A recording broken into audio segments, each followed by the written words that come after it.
Comme dans la plupart des cas, il faut coudre les pinces en premier. J'explique largement comment faire dans l'assemblage, donc je ne reviens pas dessus.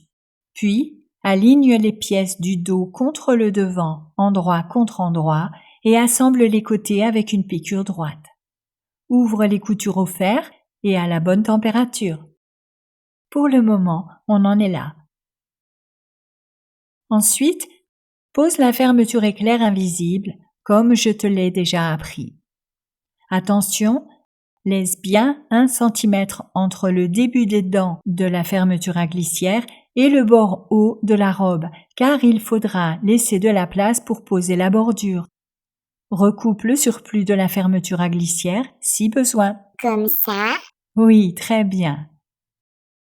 Et pour la doublure alors? Eh bien, coud les pinces en premier, puis assemble les côtés, de préférence à la surjeteuse. Bah oui, mais si j'ai pas de surjeteuse? Dans ce cas, tu fais une piqûre droite, puis un zigzag. Fais cela sur tous les bords, sauf l'ourlet. Sauf l'ourlet.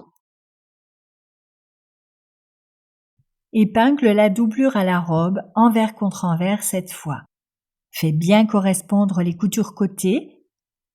Comme il faudra remplier la doublure le long de la fermeture à glissière, il faut anticiper cela et justement rentrer ses bords comme ceci à l'intérieur. Faufile le long du bord haut et assemble à la surjeteuse de préférence. Prends soin de ne pas araser le tissu noir, surtout au niveau de la fermeture à glissière, car tu as besoin de ce centimètre pour poser la bordure. Tu te rappelles, hein, Zouzou? Ah oui, tu as raison. Et ne coupe pas ces fils. Rentre-les pour un travail solide et propre.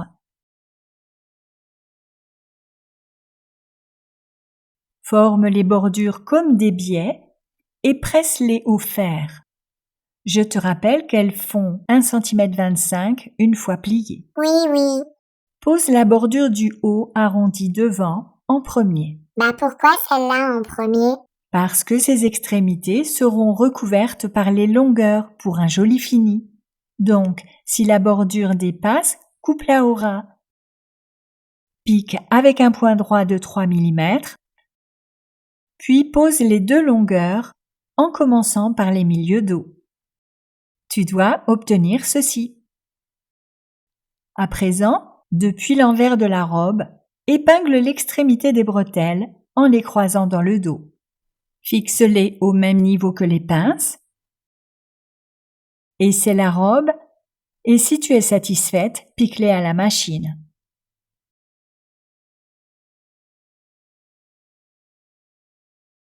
Dans un premier temps, épingle les remplis de la doublure le long de la fermeture à glissière, qui apparaît en bleu sur cette image, mais pas jusqu'au bout.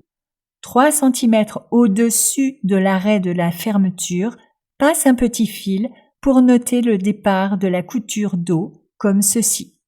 Une fois le petit fil en place, ôte toutes les épingles, aligne les bords ensemble et depuis le repère du petit fil, pique au point droit jusqu'en bas.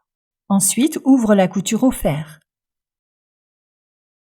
Tu peux, à présent, surfiler les remplis de la doublure indépendamment de la robe et fixe la doublure le long de la fermeture éclair au point invisible comme tu sais déjà le faire.